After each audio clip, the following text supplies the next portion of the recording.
নমস্কার, কেমন আছেন আপনারা? আশা করি আপনারা সকলেই খুব ভালো আছেন আর আমি অনেক ভালো আছি।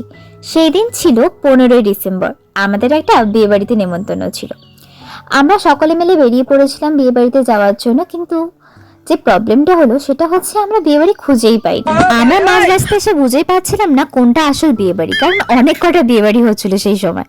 আমরা হাতে করে কার্ডটাও নিয়ে আসিনি, যে কারণে বুঝে উঠতে পারছিলাম না অ্যাড্রেসটা ঠিক কোথায়। তারপর কোনো রকমের লোককে জিজ্ঞাসা করে ফোন করে আমরা বিয়ে বাড়িতে এসে পৌঁছাই, কিন্তু তাও অনেকটা কনফিউশন ছিলাম, এটাই কি সত্যি সেই বিয়ে বাড়িটা। তারপর কিছুটা মনে হলো যে না, এটাই সেটা, সেই কারণে সবাই মিলে ঢুকে পড়লাম। আর যেটা দেখে ঢুকেছি সেটা হচ্ছে গেটের সামনে ওদের দুজনের ফটো আর কিছু পরিচিত লোকজন। অন্য কোনো বিয়ে বাড়িতে ঢুকে পড়লেই মারধর খেয়ে যেতাম। তারপর ওদের দুজনের ফটোটা দেখে কিছুটা নিশ্চিন্ত হলাম।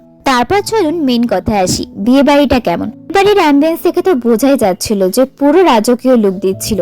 প্রথমেই ঢুকতে কফি স্টল ছিল, তারপরে কিছু স্ন্যাক্সের স্টল ছিল।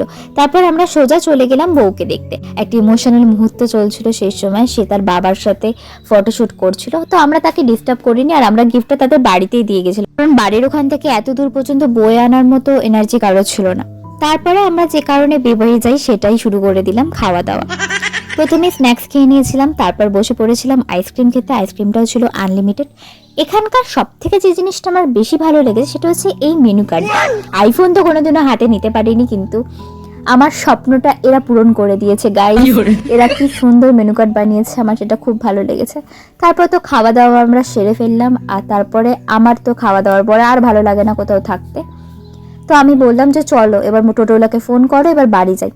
তারপর যাওয়ার পথে দেখলাম যে এই পানের স্টলটা, যেখানে কাকু নাচতে নাচতে আমাকে ফায়ার পান খাইয়ে দিল। এটাই আমার ফার্স্ট টাইম ফায়ার পান খাওয়া, এর আগে আমি কোনোদিনও খাই। অভিজ্ঞতাটা সেই দারুণ আবার সেই ভয়ানক, কারণ আমার জিভটা পুড়ে গেছিল ফায়ার পান খেয়ে প্রথমে।